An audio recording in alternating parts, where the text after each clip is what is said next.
자, 여러분 반갑습니다. 지금부터 2020학년도 3월 고3 전국 연합학력평가 생명과학원 해설 강의를 시작하겠습니다. 3월 모의고사인데 실제로는 여러분들 4월 27일 날 아마 집에서 여러분들이 시험을 쳤던 걸로 기억하고 있습니다. 그래서 시간을 정확히 재서 문제를 풀고 채점을 한 학생도 있을 것 같고, 그냥 일단 연습이니까 한번 해본 학생도 있을 것 같은데, 여러분들이 2학년 때 배운 과목을 지금 전 범위를 이렇게 시험을 쳐보니까 생각보다 또 쉽진 않았을 거예요. 그래서 학생 개인마다 차이는 있겠지만 개념적인 부분이 또 기억이 좀 안 날 수 있고, 또 문제를 적용하는 부분에 있어서도 조금 어려움이 있을 수 있는데, 여러분 일단 뭐 제가 총평을 좀 하자면 이 3월 학력평가는 굉장히 난이도가 낮다고 보시면 됩니다. 그래서 시험을 좀 못 친 학생은 피드백을 통해서 여러분들이 학습을 하면 되고요. 또 잘 친 학생도 뭐 본인이 잘 쳤다고 이렇게 뭐 자만할 필요는 전혀 없습니다. 그래서 한번 차근차근 문제를 한번 풀어보도록 하겠습니다. 자, 1번이에요. 1번 문제를 틀리시면 여러분들 생명과학원을 접으셔야 됩니다. 네. 조금 강하게 농담을 했는데 첫 페이지는 절대 틀리면 안 됩니다. 그죠? 자, 1번 볼게요. 생물의 특성에 대한 얘기네요. 생물의 특성. 여러분들 7가지 정도, 뭐 6가지로 얘기할 수도 있고, 생물의 특성을 다 기억하고 계시죠?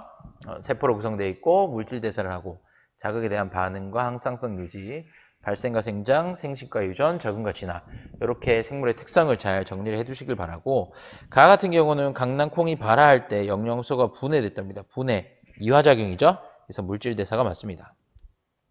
자, 그 다음에 하마는 콧구멍이 코 윗부분에 있어서 몸에 물이 잠긴 상태에도 숨을 수 있다. 그러니까 하마가 이렇게 생겨 먹었잖아요. 이렇게 생겨 먹은 것은 무슨 생명 현상의 특성이죠?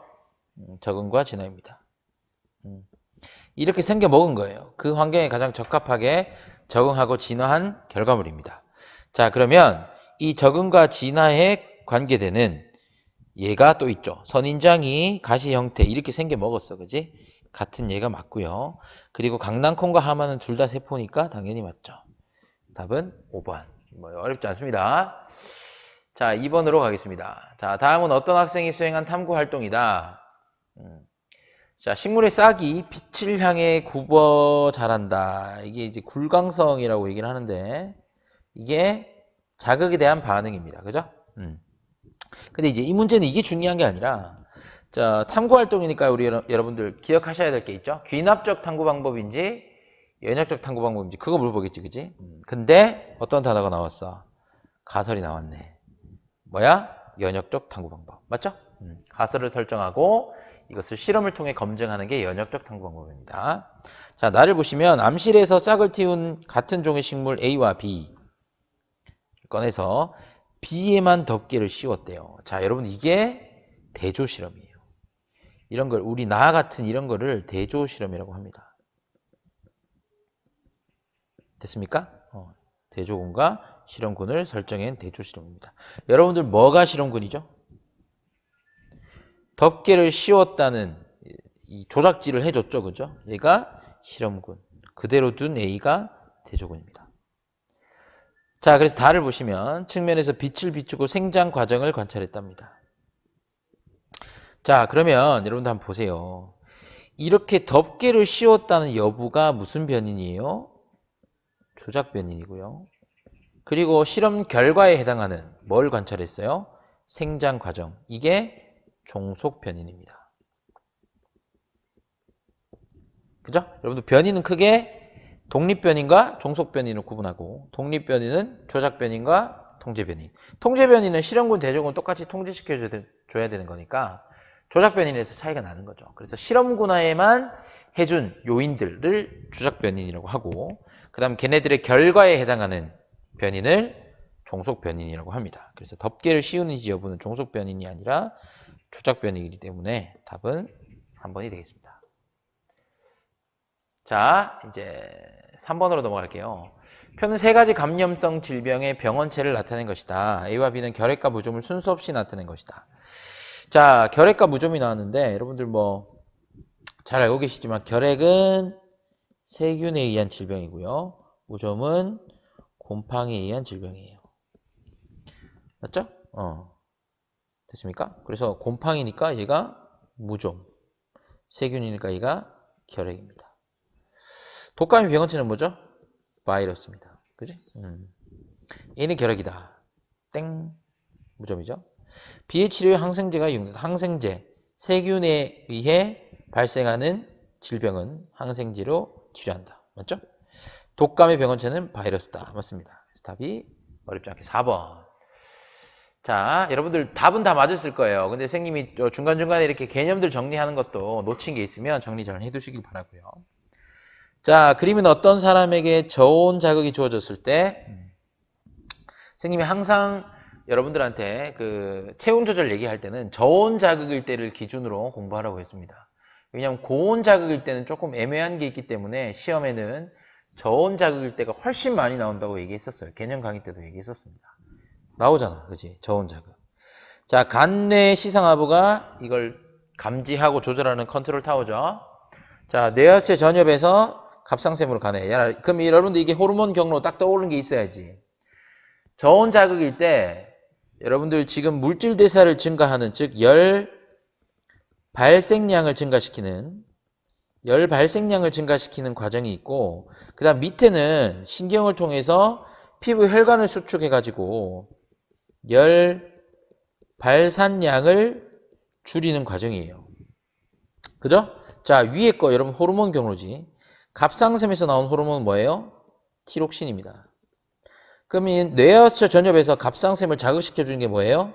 TSH입니다. 그 다음 여기 하나 더 있죠? TSH를 방출하는 호르몬 TRH. 간내 시상하부에서 나오죠? 요거 기억하시면 좋겠습니다. 그래서 기억은 티록신이 맞고요.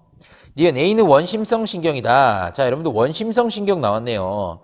여러분들 신경을 구심성, 원심성으로 구분할 때 여러분들 구심성 신경은 감각신경입니다. 얘들은 선생님 이런 식으로 표현해요. to CNS다. CNS가 뭐예요? 중추신경입니다. 그러니까 뇌와 척수로 to 향하는 신경은 구심성. 그지? 그 다음 반대로 원심성 신경은 원심력이라는 거는 물체의 바깥 방향, 구심력은 내부 방향이니까 그거 생각하면 돼요. 그 원심성은 중심으로부터 뻗어나가야 됩니다. 그래서 선생님이 from CNS 이렇게 설명을 했었어요. 자, 그러면 from CNS 원심성 신경은 중추신경계로부터 나가는 거죠. 여기 보시면 척수에서부터 뻗어나가잖아요. 어디로? 피부 쪽으로. 척수에서부터 뻗어나가죠. 그죠? 그러니까 원심성 신경이 맞습니다. 됐죠? 오케이.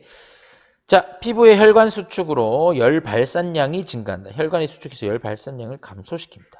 그래야 체온을 상승시키죠. 이게 목적이니까요. 자, 여러분 여기서 하나 더 얘기할까요? 이 신경 어떤 신경입니까? 원심성 신경은 맞는데 기능적으로 얘기하면 이 신경의 A는 교감신경입니다. 교감신경. 피부에 연결되어 있잖아요. 골격근이 아니지, 그지? 골격근에 연결되어야지만 태성신경이잖아. 맞죠? 오케이. 자, 5번 갑니다. 자, 효모를 이용한 실험 과정. 증류수의 효모, 여러분들 효모랑 효소랑 헷갈리면 큰일 나요. 효소는 물질 대사를 촉매하는 단백질이고 효모는 생명체입니다. 심지어 진핵생물이야. 핵과 막성 세포 속에 안에 있단 말이지. 그래서 효모라는 생명체에도 다양한 효소가 있겠죠. 자, 증류수에 효모를 넣어 효맥을 만들었고요. 발효관 1, 2에 표와 같이 용액을 넣었는데 1 같은 경우는 증류수만 넣었네. 2는 포도당 용액을 넣었어.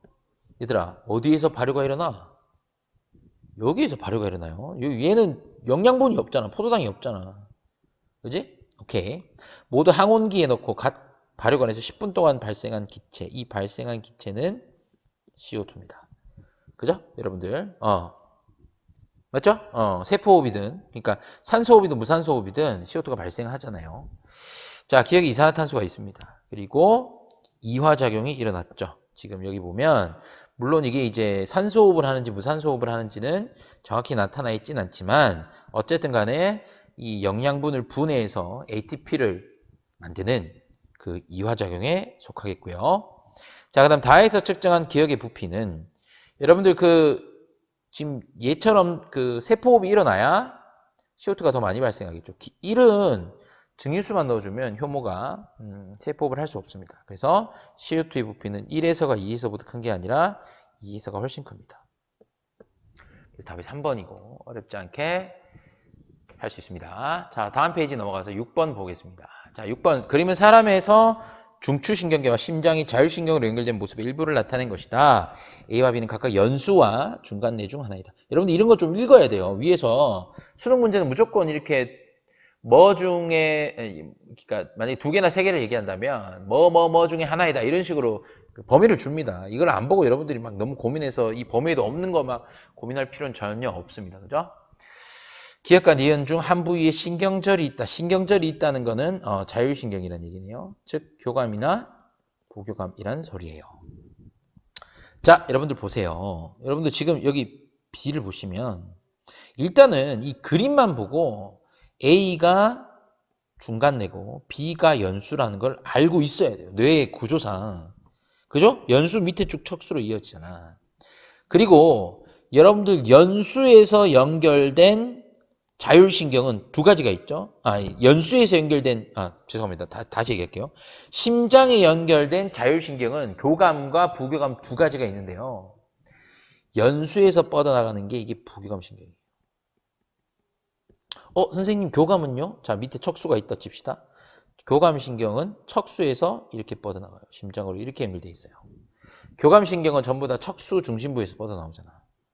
그치? 그래서 이 기역과 니은, 즉 이 비연수에 연결된, 연수에서 뻗어나와서 심장에 연결된 신경은 부교감신경입니다.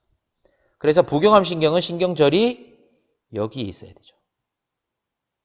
여기에 있어야 됩니다. 신경절이 반응기관에 가까이 있어요. 그래서 신경절 이전 뉴런이 신경절 이후 뉴런보다 훨씬 깁니다. 부교감신경은. 됐습니까? 자, 여기 나오죠? 신경절은 기역이 아니라 니은에 있고요. B는 연수입니다. 답은 기역. 중간내는 여러분들 눈, 그지? 동공반사, 홍채운동 이런 식으로 눈에 관련이 되어 있습니다. 자, 계속 쉬운 문제네요. 여러분 너무 쉬워서 텐션이 좀 떨어지죠, 그죠? 그래서 좀 빨리빨리 하고 있습니다. 7번 표는 사람의 질환 가와 나의 특징을 나타내는 것이다. 가와 나는 당뇨병과 고지혈증을 순서 없이 나타내는 것이다. 범위가 나오죠. 혈액에 콜레스테롤, 지질, 콜레스테롤, 기름기 꼈어. 이게 고지혈증. 호르몬 뭐의 분비가 부족해서 오줌에서 당이 검출된다. 오줌에서 당뇨, 당뇨병. 그러면 이 호르몬 기억은 무슨 호르몬? 인슐린. 인슐린이 혈당을 낮춰주는 친구인데 얘가 안 나오거나 작용을 잘 못하면 당뇨병에 걸리는 거죠. 인슐린은 어디에서 분비돼요? 이자에서 분비됩니다. 여기서 좀 더 물어볼 수 있죠. 이자에 알파세포냐 베타세포냐 물어본다면 베타세포. 이것까지 알고 계셔야 돼요. 간은 당뇨병 아니죠. 간암은 모두 대사성 질환 맞죠? 여러분들 당뇨병, 고지혈증, 그리고 심혈관계 질환, 비만 이런 것들 다 대사성 질환입니다. 자, 대사성 질환 문제도 쉬워요. 자, 8번입니다. 자, 표는 어떤 동물 2에는 6의 감수분열 과정, 감수분열. 형성되는 세포, 가와나의 세포 한 개당 DNA 상대량과 염색체수. 염색체수는 DNA 상대량 색깔 좀 다르게 할게요. 자, 이런 문제 나오면 여러분들 우리 DNA 상대량 염색체수 숫자만 그냥 보기 힘들잖아. 이 그래프 그려. X축이 식이고 Y축이 핵 한 개당 DNA 상대량. 그죠? 감수분열은 이렇게 되죠. 됐죠? 오케이. 그래서 핵 한 개당 상대량이 지금 여기서 얼마로부터 출발하는지 몰라요. 근데 여러분 보시면 2, 4가 있고 염색체도 3, 6이 있으니까 어림잡아 할 수는 있지만 정확하게 한번 해볼게요. 자, 염색체수부터 먼저 적어볼게요, 얘들아. 요 식의 염색체수 3개지. 이렇게 하면 큰일 난다, 그지? 염색체수 6개지. 염색체수가 3에서 6으로 2배 되는 식이는 없습니다. DNA 상대량이 2배 되는 거지. 염색체수는 똑같아요. 여기 이 식이도 염색체는 6개야. 근데 여기서 1로 넘어갈 때 감수 1분열 끝나서 염색체수 줄어들고 감수 2분열도 염색체수는 그대로죠. 됐습니까? 자, 그리고 DNA 상대량을 이제 적어볼게요. 이 문제 여러분들 눈에 좀 보일 거야. 6, 4, 3, 2. 그럼 여기가 4, 여기가 2. 끝났지? 염색체수가 6개고 DNA 상대량이 4인 게 요식이고 3, 2가 요식이야. 선생님 얘는요? 얘는 6이잖아. 얘는 3, 1이잖아. 이해되세요? 지금 DNA 상대량을 분홍색으로 하고 있습니다. 그래서 여러분들이 정확하게 뭐 이렇게 점선을 꺼 본다면 점선이 잘 안 되네요. 이렇게 봤을 때 요 시기가 나고요. 요 시기가 갑니다. 이렇게 여러분들이 찾을 수 있습니다. 됐죠? 자, 가의 핵상은 가는 염색체가 반으로 줄었어요. 감수 1분이 끝났으니까 핵상이 n이죠. 나 같은 경우에는 여러분들 지금 둘 다 중기라 그랬어.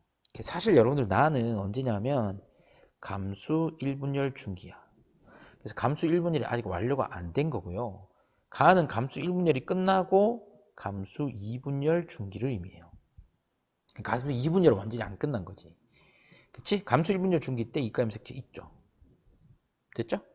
이 동물의 지원기 세포 한 개당 DNA 상태가 여기 있죠?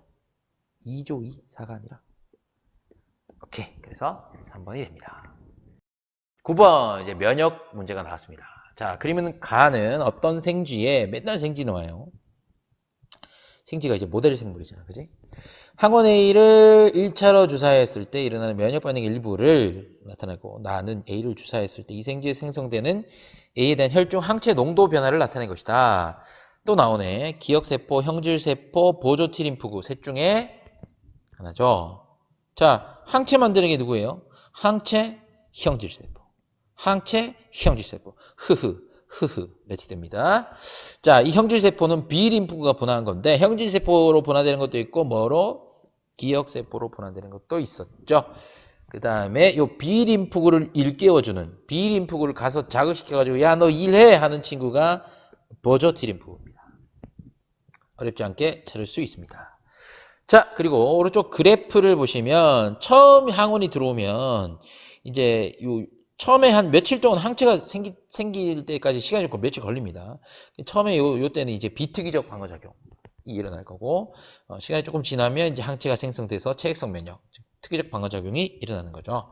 그래서 구간 1이 여러분 1차 면역 반응을 의미하는 거고요. 구간 2는 동일한 항원이 재침입했을 때 기억세포로부터 빠르게 형질세포와 항체가 또 다른 기억세포로 분화되는 2차 면역 반응을 의미합니다. 그죠?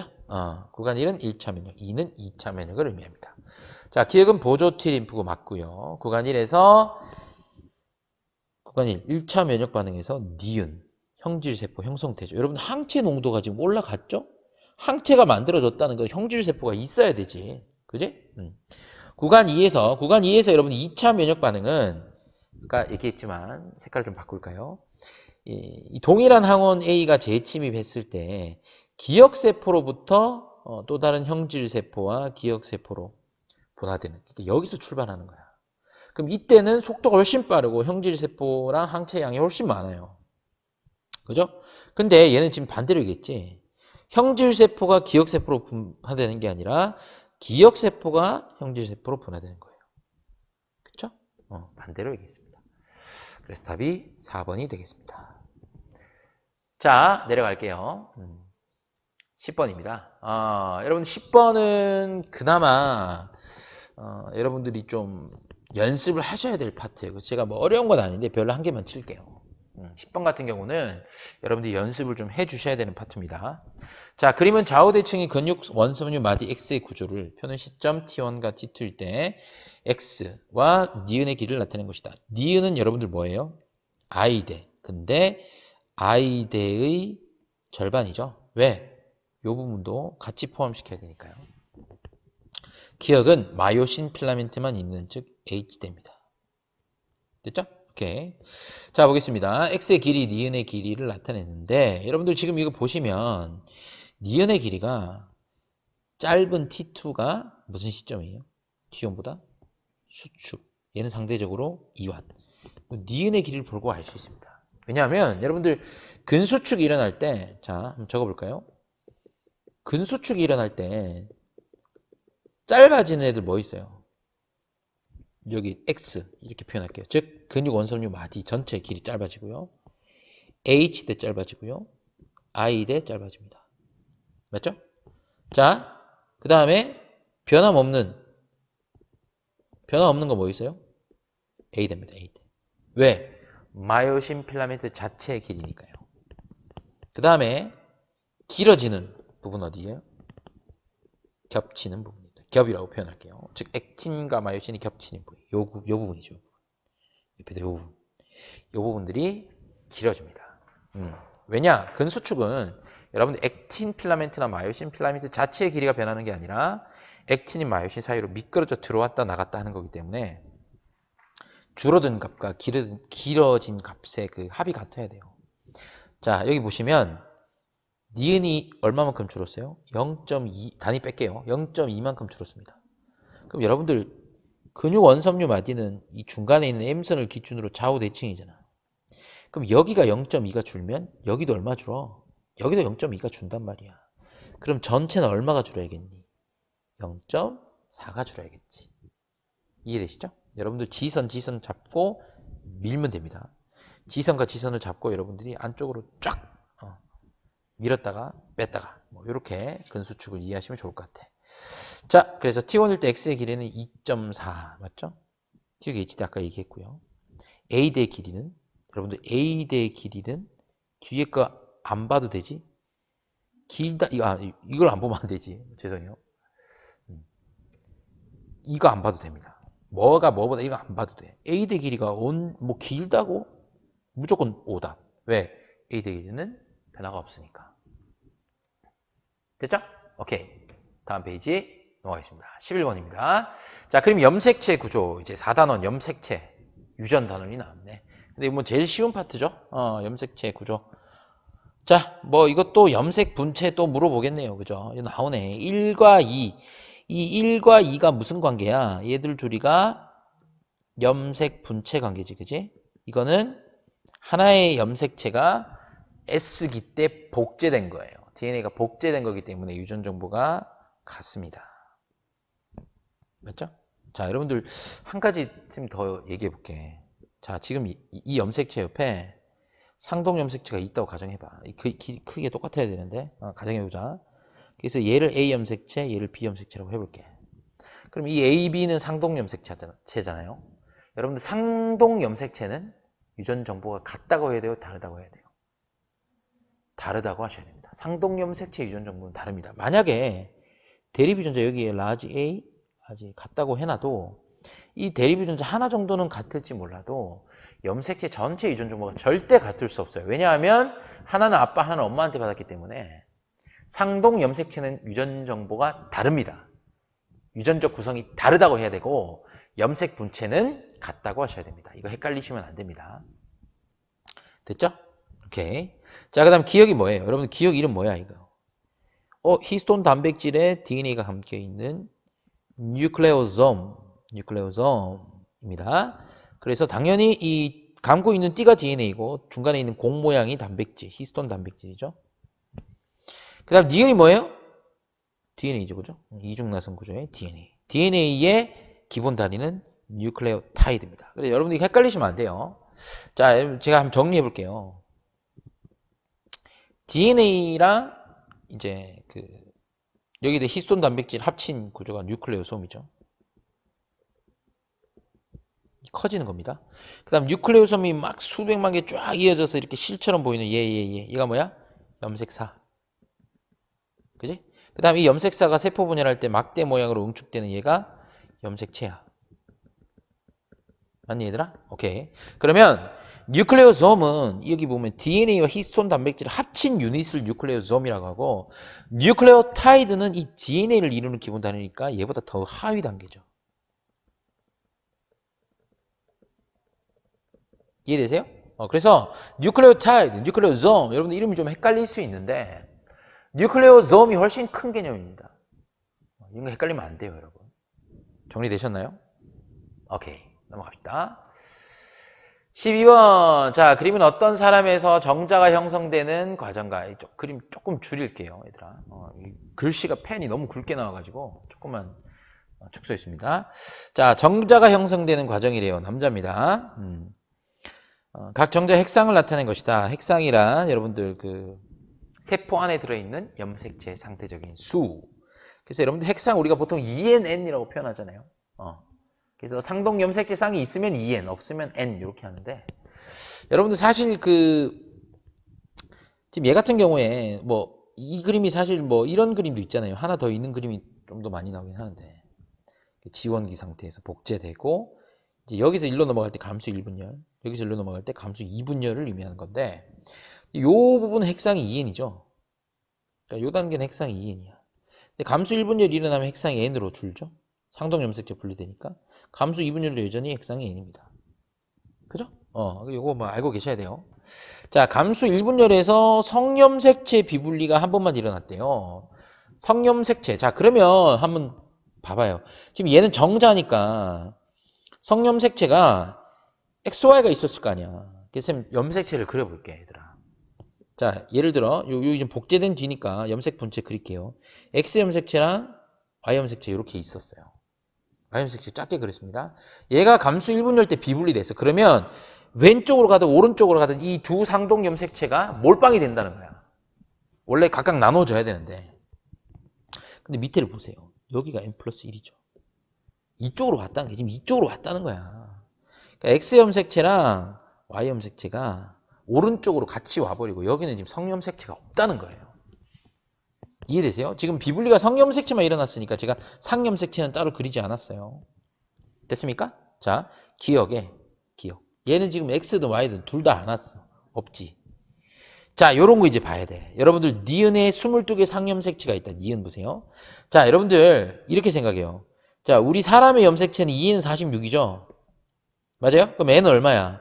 23이야. 근데 이 23은 22개의 상염색체에 1개의 성염색체거든? 맞니? 근데 지금 봐봐. 얘들아, 상염색체는 문제가 있어, 없어? 없어. 상염색체는 그냥 왼쪽이든 오른쪽이든 정상적으로 갔단 말이야. 그럼 이 니은에 상염색체는 N만큼 있어요. 그럼 생긴 플러스 1은 뭐예요? 성염색체지. 그래서 N 같은 경우는 지금 보시면 22 플러스 2가 되는 거야. 상염색체는 22 정상적으로 왔는데 성염색체가 하나 많으니까 22 플러스 2.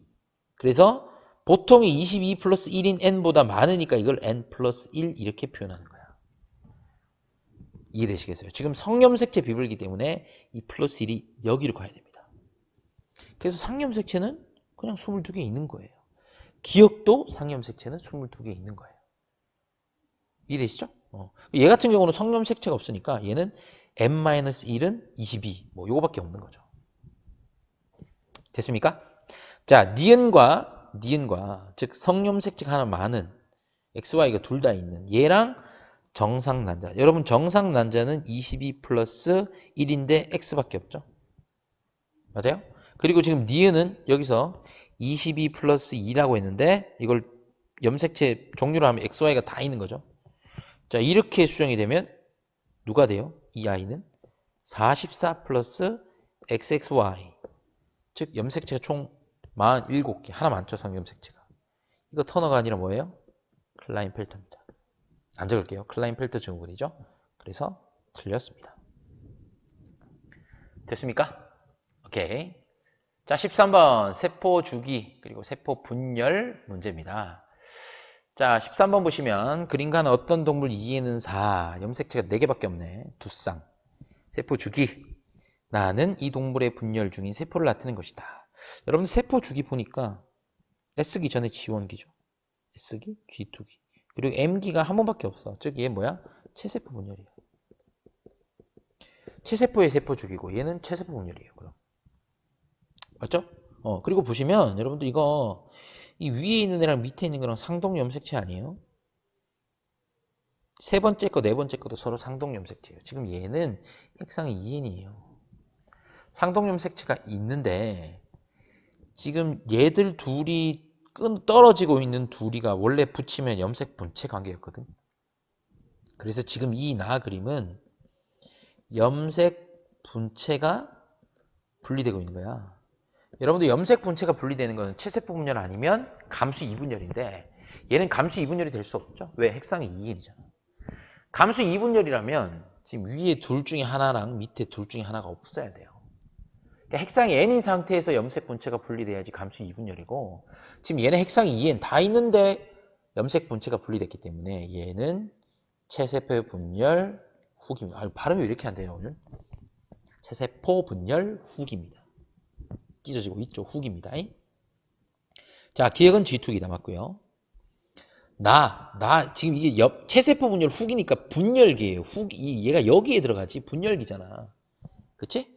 니은이 아니지. 그리고 니은은 지원기 때는 염색체가 나오지도 않아. 염색사로 되어 있는데. 염색체 A에 라지 R이 있다. 자, 요거 색깔 바꿔서 할게요. 여러분들 이 친구 유전자형이 라지 R 스몰 R이죠. 그러면 얘랑 무슨 관계야? 염색 분체 관계잖아. 그럼 여기도 라지 R이야. 아이고, 이거 왜 이러냐. 지금 손가락이 또 살이 쪄가지고 죄송합니다. 자, 여기도 라지 R이에요. 그러면 이 첫 번째 염색체 밑에 있는 두 번째 염색체가 상동 염색체 관계니까 여기에 대립 유전자 스몰 R이 있겠죠. 맞죠? 오케이, 이걸 보고 해야 됩니다. 그래서 답은 1번이 되겠습니다. 자, 14번으로 갈까요? 오호, 더 줄여야겠네, 얘들아. 자, 14번이 여러분들 중요합니다. 중요하기 때문에 이 친구는 별을 2개를 칠게요. 그리고 여러분 좀 어려워요. 14번 문제가 이런 유형이 어렵습니다. 물론 앞에서도 얘기했지만 이 3월 학평, 지금 풀고 있는 이 시험이 수능에 비하면 난이도가 많이 낮은 편이기 때문에 이 문제도 좀 쉬워요. 근데 어쨌든 개념은 똑같습니다. 그래서 여러분들이 이 문제는 반드시 아마 많은 학생들이 못 풀었을 것 같은데 지금 쌤이랑 같이 풀면서 여러분들이 정리도 잘 하시고 나중에 혼자서 반드시 풀어보고 혼자서 이해를 완벽하게 해야 됩니다. 그리고 이런 문제는 여러분들이 이제 나중에 1, 2등급 받으려고 하는 학생들은 이걸 좀 더 빨리 푸는 연습까지 하셔야 돼요. 근데 그거는 뭐 지금 할 건 아니고 일단 지금은 빨리는 못 풀더라도 정확하게 완벽하게 푸는 연습을 하셔야 됩니다. 자, 흥분 전도 문제. 자, 이 신경의 점도 속도가 2cm/ms이라 했습니다. 지금부터 단위는 다 빼고 얘기할게요. 속도는 2입니다. 자, 그럼 자극을 여기 줬네. 그럼 흥분의 전도는 양쪽으로 다 일어나죠. 그래서 P2에서 P1 쪽으로도 가고 P2에서 P3 쪽으로도 갑니다. 자, 그럼 가는 이 신경의 지점 1, 2, 3 중 P2에 자극을 줬어요. 자극을 줬는 걸 알려줬지. 이게 쉬운 문제야. 수능 문제처럼 어려운 문제는 자극을 어디 줬는지 안 알려줘. 너희가 판단해야 돼. 주어진 자료를 보고. 그래서 좀 거지 같아요. 그지? 연습을 좀 하셔야 됩니다. 죄송합니다. 여러분, 거지 같다는 표현. 죄송합니다. 자, 경과된 시간이 3ms 때 자극 주고 나서 3ms 후에 딱 막전위를 측정한 게 나예요. 근데 어디서 측정했어? P3 여기서 측정했어요. 여기서. 문제 좀 잘 읽어야 돼. 여러분들 독해력이 없는 학생은 이런 거 못 봅니다. 자, 보겠습니다. 얘는 마이너스 70이에요. 자, 그럼 볼게요. 선생님이 이런 문제 풀 때 여러분들한테 항상 강조했던 게 뭐냐면 자극을 준 지점으로부터 이 축사각을 따라 이동하는 데 걸린 시간과 어떤 특정 지점에 자극이 도착하고 나서 흐른 시간을 구분해라 라고 얘기했었습니다. 자, 그럼 얘가 속도가 2죠. 그럼 거리가 6cm야. 그러면 P2에서부터 P3까지 이동하는데 얘들아 몇 초를 써먹어야 돼? 그냥 우리 초라고 대답하자. 밀리세컨이지만. 6cm를 3초 동안 갈 거 아니야. 왜? 속도가 2니까. 그러면 P3 지점은 이동하는데 이미 3초를 써먹었어. 그리고 전체 시간이 3초야. 그럼 이동하는데 3초 써먹고 도착하고 나서는 시간이 안 흐른 거야. 그래서 3 플러스 0이라고 표현하자. 그러면 이 지점이에요. 이 지점. 여기서 자극은 이 자극이 아니라 이 지점에 도착하고 난 뒤의 자극. 요 시간을 의미하는 거거든, 얘들아. 다시 이동하는데 3초를 썼고 딱 도착하자마자 딱 끊겼어. 왜? 전체 시간이 3이거든. 그러니까 마이너스 70인 거야. 요거 되니? 자, 그럼 이제 반대로 가보자. P2에서 P1 쪽으로 가나? 간다. 발음이 왜 이래 진짜. 거리가 3cm야. 속도가 2야. 그럼 몇 초 써먹어? 그렇지. 1.5초 써먹어.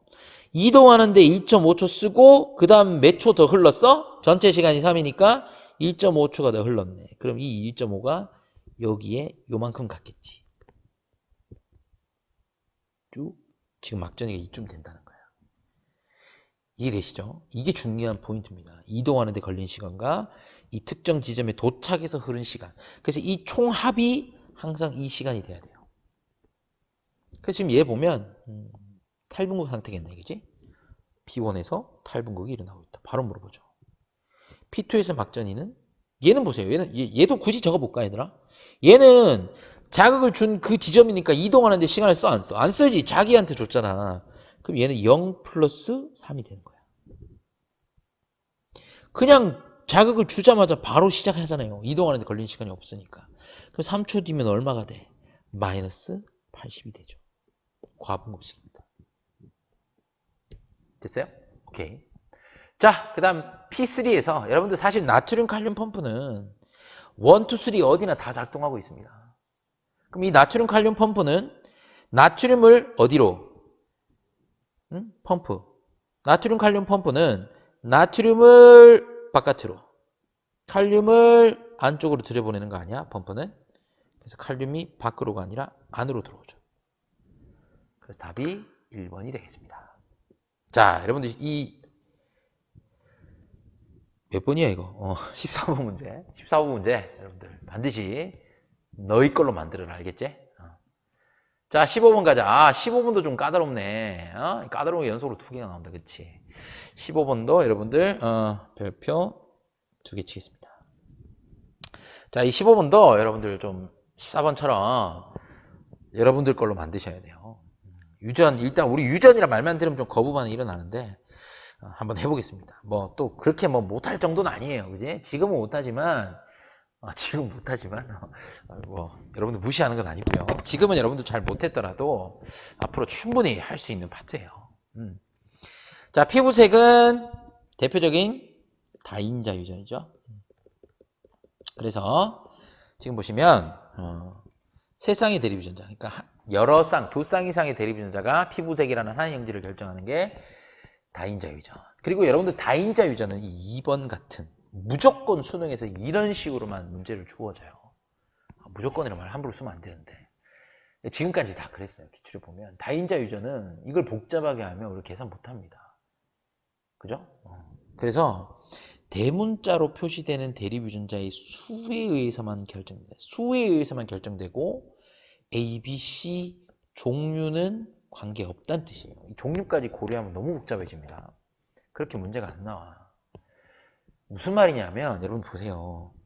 자, 라지, 스몰 b, 스몰 d, 스몰 d 이거랑 스몰 a, 라지 b, 뭐 내 마음대로 할게. 이거랑 둘이 피부색이 어떻다는 거야?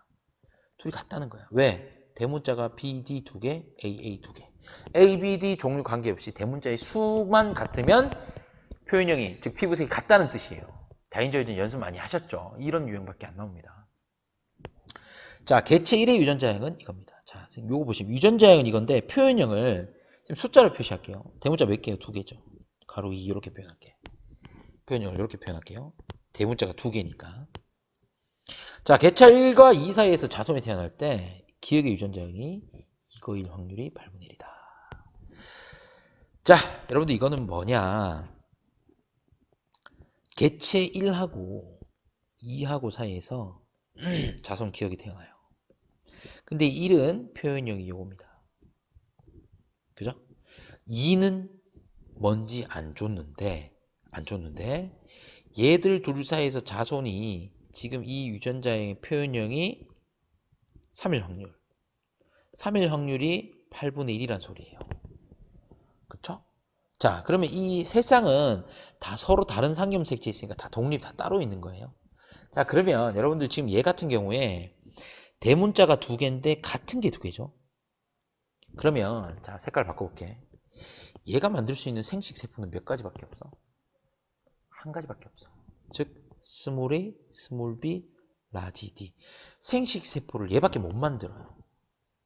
그죠? 생식 세포 어차피 감수분열하면 둘 중에 하나씩만 오잖아. 그럼 얘가 만드는 이 생식 세포가 대문자를 하나밖에 안 가지고 있어. 그렇지? 그러면 3이 되려면 얘가 최소한 2개 이상은 갖고 있어야겠죠.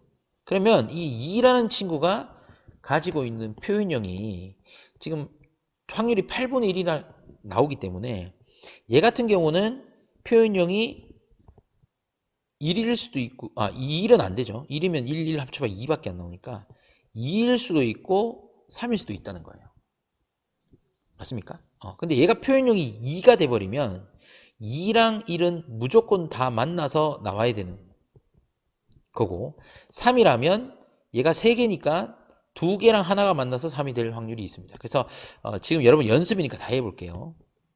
2가 2일 때, 즉 이 개체 2가 표현형이 2일 때를 우리가 한번 얘기해 보겠습니다. 됐습니까? 오케이. 자, 그러면 이 친구 같은 경우에 표현형이 2가 되려면 대문자가 2개 있어야 됩니다. 맞죠? 그러면 예를 들어서 뭐 이런 식으로 2개가 될 수 있죠. 혹은 뭐 같은 거를 이렇게 A, B, D 중에 아무거나 했습니다. 이렇게 가질 수가 있습니다. 만약에 이렇다면 여러분들 이렇게 되면 얘는 안 돼요. 얘는 둘 중에 하나밖에 못 오니까 하나 돼서 3이 나올 수가 없어요. 그럼 이렇게 된다면 자 얘가 이제 가능한 건데 이렇게 되면 라지 A, 스몰 a 중에 라지 A가 와야 되고 라지 B, 스몰 b 중에 라지 B가 생식세포에 들어와야 돼요. 그래서 2개를 채워줘야 얘 1개랑 만나서 3개가 된단 말이야. 그치? 그러면 얘랑 즉 라지 A가 오고 라지 B가 올 확률은 2분의 1 곱하기 2분의 1이라서 4분의 1입니다. 선생님 스몰을 왜 안 해요? 얘는 둘 중에 뭘 오든 똑같으니까 그냥 확률이 1이니까 뺀 거야. 그치? 그러면 라지 A가 오고 라지 B가 생식세포에 들어와서 이 1과 만나가 될 이제 자손이 태어날 때 대문자가 3개는 나오지만 확률이 2분의 2분의 1에서 4분의 1밖에 안 나와. 그래서 첫 번째 가정은 틀렸다는 거예요. 자, 그럼 두 번째. 이 개체 2가 3일 때, 즉 대문자를 3개나 가지고 있을 때 그 대표적인 게 이 친구가 되겠죠. 3개를 다 가지고 있으려면. 혹은 선생님 이런 것도 되지 않나요? 돼요. 근데 얘는 둘 중에 하나밖에 못 오고 둘 중에 하나 온다 해도 대문자가 2개가 돼서 얘랑 만나면 3이 되긴 되는데 얘는 확률이 얼마가 나올 것 같아? A의 확률이 1이야. 둘 중에 누가 나오든 똑같아. 그리고 B 둘 중에 대문자가 나올 확률이 2분의 1밖에 안 돼, 얘는. 그래서 8분의 1이라는 조건을 만족시킬 수가 없어. 그러면 위에 있는 걸 볼게요. 위에 있는 걸 보면 A, B 중에 만약에 A는 대문자, B는 대문자라면 D는 소문자가 나와야 돼요. 그렇죠? 그럼 여기서 대문자가 나올 확률도 2분의 1. 얘도 2분의 1. 여기 둘 중에 소문자가 나올 확률도 2분의 1이야. 그래서 2분의 1, 2분의 1, 2분의 1에서 이 8분의 1이 나오는 거예요. 그래서 결국 얘구나. 이걸 찾을 수 있는 겁니다, 여러분들이. 됐습니까? 그래서 2의 유전자형은 이렇게 다 2형 접합이고 표현형은 3이었다는 거예요. 피부색이 서로 다르죠. 얘는 2고 얘는 3이니까 서로 다릅니다. 2에서 라지 1, 라지 B, 라지 D가 모두 있는 생식세포 형성되죠? 둘 중에 하나, 둘 중에 하나, 둘 중에 하나. 맞죠? 뭐 이것도 확률이 8분의 1이긴 하지만 만들 수 있습니다. 디귿이 중요해요. 여러분들 디귿 좀 실수하는 학생들이 있을 거야. 이거 여러분들 이렇게 대문자 뭐 둘 중에 하나, 둘 중에 하나, 둘 중에 하나 소문자에서 2분의 1, 2분의 2, 2분의 1, 8분의 1이네, 8분의 3 알지? 땡 이렇게 하면 함정에 빠지는 거야. 그치? 자 뭐냐 하면 색깔 바꾼다. 피부색이 1과 같을 확률이래. 1의 피부색은 뭐야? 2지. 즉 2가 나올. 근데 이 자손이 1한테 이미 대문자를 하나 받기 때문에 2한테서 대문자를 2개 받아야 돼요.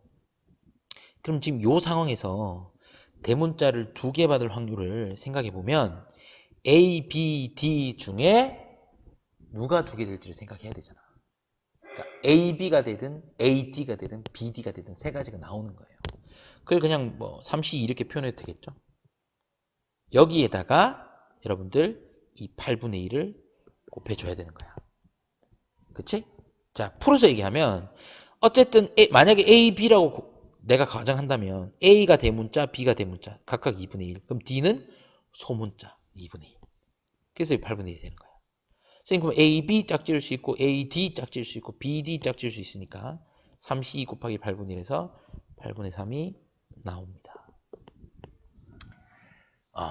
여러분 어렵죠? 어려운데 선생님 일부러 지금 풀이를 굉장히 디테일하게 했어요. 여러분들 지금 연습하는 거기 때문에 혹시나 여러분들 중에 풀 때 그냥 이 2를 라지 스몰 A, 라지 B, 스몰 B, 라지 D, 스몰 D로 놓고 푼 학생도 있을 거야, 솔직히. 근데 문제에서 얼마든지 디자인하기에 나름에 따라 위에 게 나올 수도 있기 때문에 주어질 수 있는 경우의 수를 모두 고려해서 여러분들 문제를 푸는 연습을 하는 게 좋습니다.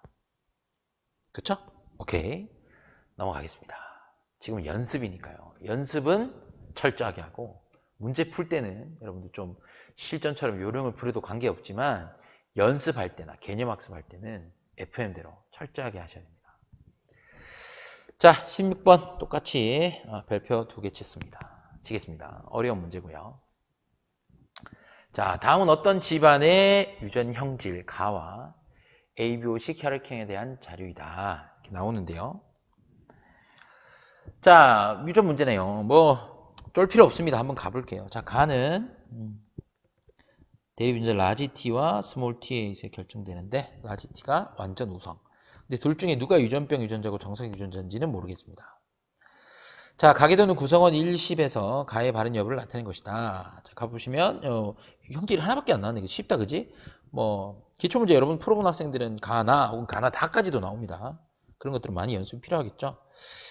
자, 근데 뭐 물론 형질이 지금 가만 표현되어 있지만 밑에 또 혈액형이라는 형질을 2가지 줬네요. 그러니까 이게 이제 형질 2가지를 얘기하는 건데, 자, 여기 보시면 3, 7, 9가 발현이 됐습니다. 그리고 밑에 조건을 주어줍니다. 체세포 한 개당 스몰 t DNA 상대량을 더한 값은 789의 스몰 t DNA 상대량 더한 값이 4한테 더한 값의 3배라고 했어요. 자, 그러면 여러분들이 지금 고려해야 될 게 많아요. 뭐가 있냐면 가라는 형질이 상염색체 유전인지 성염색체 유전인지도 판단해야 되고, 라지 T, 스몰 T 중에 누가 대립 유전자, 어떤 대립 유전자가 유전병을 결정하는 유전자인지. 그러니까 지금 가가 발현됐다는 거 유전병이라고 지금 가정하고 얘기하고 있습니다. 그것도 찾아야 돼요. 그거를 이 조건만 보고 찾아야 됩니다. 좀 어렵죠? 여러 가지 경우를 한번 고려해 보겠습니다. 자, 여러분들 그 4가 가진 DNA 상대량의 3배래요. 그럼 4가 가질 수 있는 스몰 t는 1 아니면 2죠. 얘는 여자기 때문에 상염색체든 성염색체 유전이든 어쨌든 2개까지 가질 수 있습니다. 자, 그러면 얘가 만약에 스몰 t를 2개 가진다면 얘들 합인 6이 나와야 돼요. 1개를 가진다면 3이 나와야 됩니다. 맞습니까? 그럼 첫 번째 가정입니다. 4가 스몰 t를 1개 가질 경우를 한번 해보겠습니다. 자, 4가 스몰 t를 1개 가진다면 나머지 하나는 라지 t겠죠. 자, 그럼 얘는 라지 t, 스몰 t가 됩니다. 그러면 이 밑에 7, 8, 9의 스몰 t 합이 3이 나와야 돼요. 그렇죠? 근데 여러분들 지금 라지 t, 스몰 t가 2개가 같이 있는데 병이 안 걸렸다는 거는 유전자가 열성이라는 거죠. 맞습니까? 그러면 지금 이 3 같은 경우는 유전병이 걸렸어요. 지금 상염색체인지 성염색체인지 모르기 때문에 지금 상염색체라고 본다면 얘는 어차피 여자니까요. 스몰 t라고 적어요. 그 다음에 여기가 상염색체면 스몰 t 2개를 가지겠죠. 그러면 얘가 합이 4가 돼버려요. 그럼 조건에 맞지 않는다는 거지. 그럼 여러분들이 고려해야 될 게, 이게 성염색체 유전일 수도 있거든. 성염색체 유전이라면 얘는 남자이기 때문에 스몰 t를 하나만 가지고 나머지는 Y염색체를 가지겠죠. 이게 X염색체 상에 있는 거니까요. 그러면 1개고 3개고 말이 돼요. 얘는 정상이니까 라지 T, Y. 그리고 이 남자 아빠 스몰 T, Y. 맞아 들어가네. 맞아 들어가죠? 괜찮네요. 자, 여러분 한번 해봅시다. 의심의 끝을 놓지 않고. 4가 4의 아니야? 이상하게 적었네. 4의 이 스몰 t를 2개 가진다면 4가 스몰 t를 2개 가진다면 한번 볼게요. 자, 밑에 적어볼게. 얘들아, 이게 스몰 t야. 그러면 얘 같은 경우에 스몰 t를 둘 다 가졌는데 안 걸렸지. 유전병에. 그럼 라지 t가 유전병 유전자라는 거야. 그치?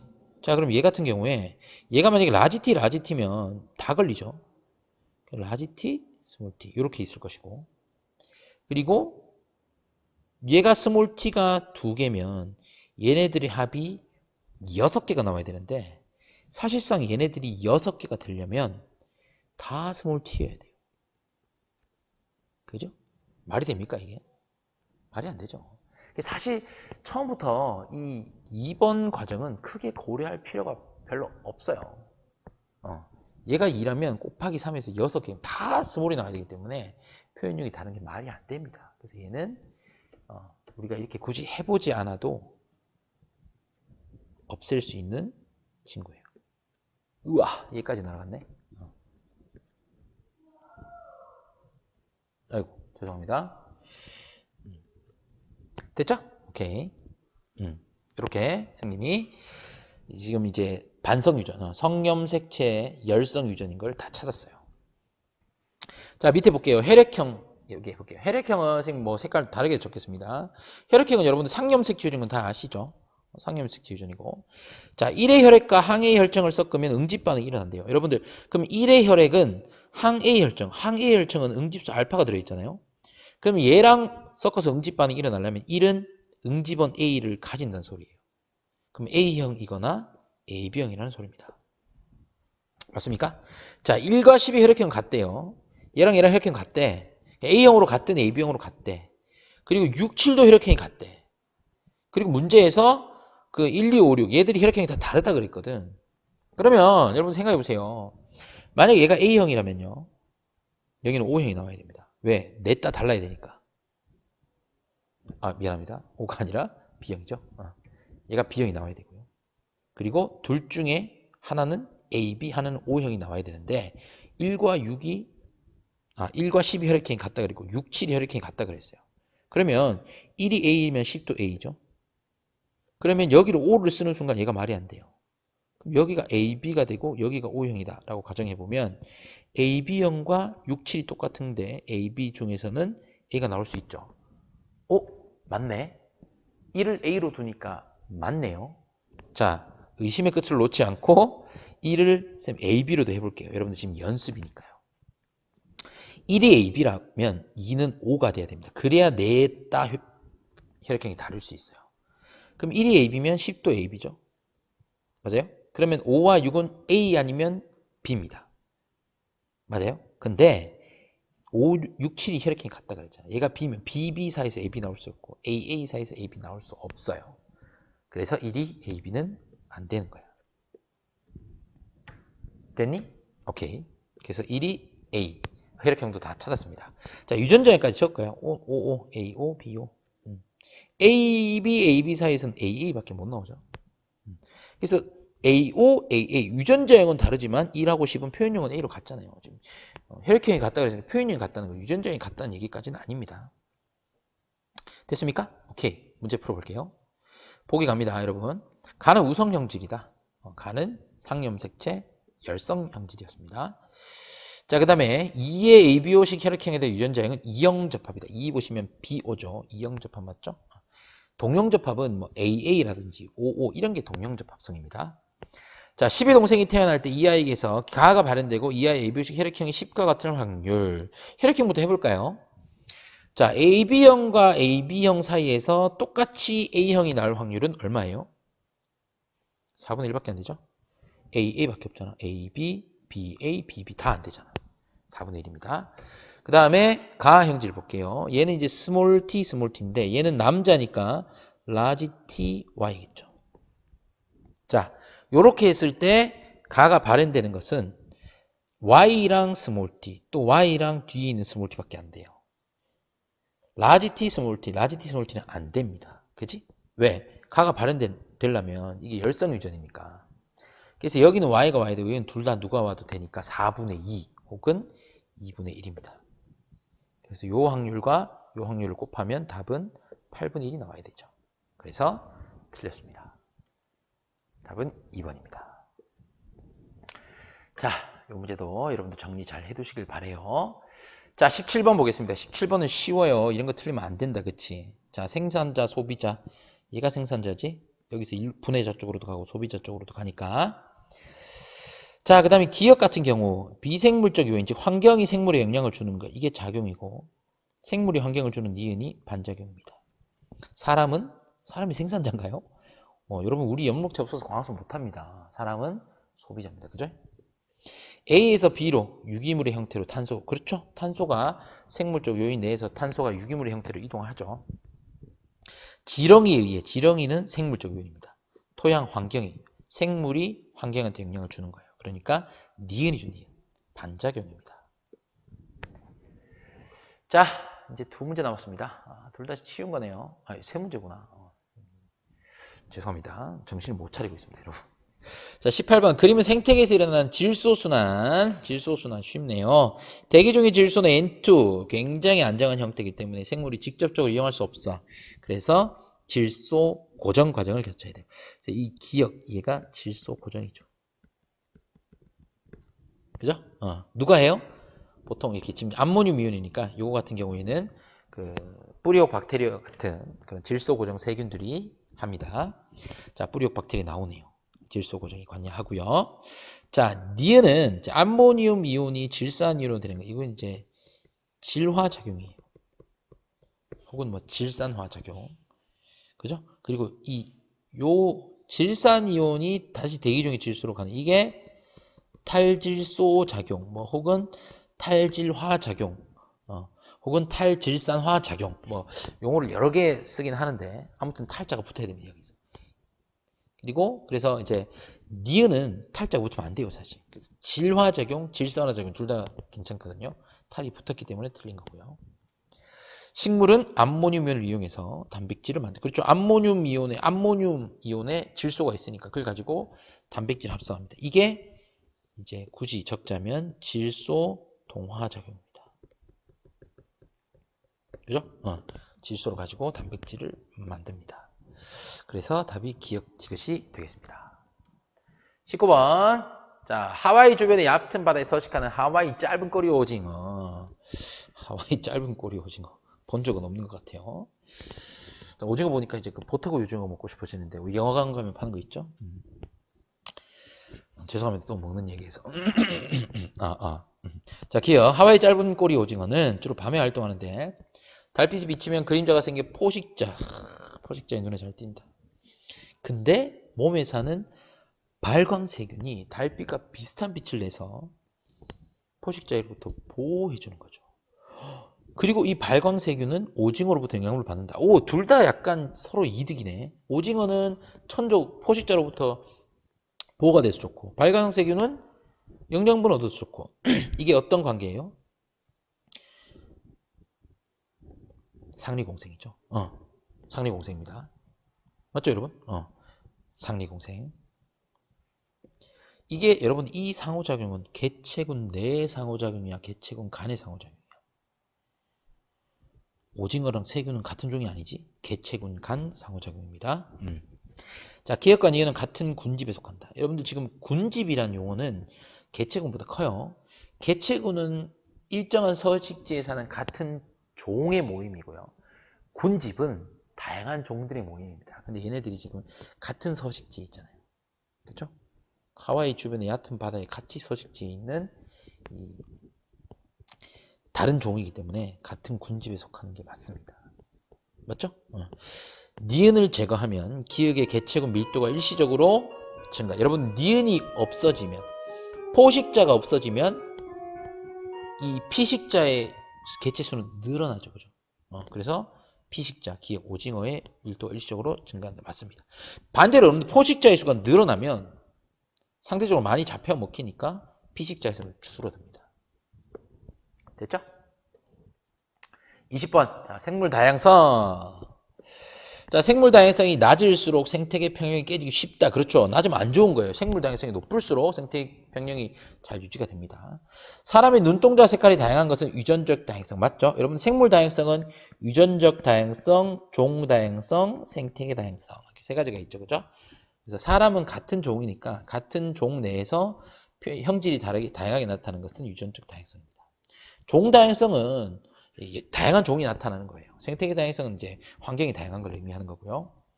자, 한 지역에서 종의 수가 일정할 때 개체수 비율이 균등할수록, 자, 여기 보시면 여러분들 종 다양성 얘기할 때 종 풍부도하고 종 균등도를 동시에 고려합니다. 그래서 종이 풍부할수록 종 다양성이 높고, 종이 좀 균등하게 그러니까 어떤 일정 특정 종만 많은 게 아니라 종이 균등할수록 종 다양성이 높거든요. 근데 지금 종의 수가 일정하다 그랬으니까 얘는 일정이에요. 얘만 고려하는 거지. 그러면 개체수 비율이 균등할수록 종 다양성은 높은 거예요. 좋은 거죠. 됐습니까? 자, 이렇게 해서 3월 고3 학평 생명과학 1 해설 강의를 마치고요. 조만간 4월 학평도 업로드를 할 예정인데 4월은 3월보다는 좀 어렵습니다. 4월도 나중에 해보도록 하겠습니다. 여러분들 고생하셨습니다. 피드백 잘 하셔가지고 반드시 여러분들 걸로 만드시고 고3들 힘내시길 바랍니다.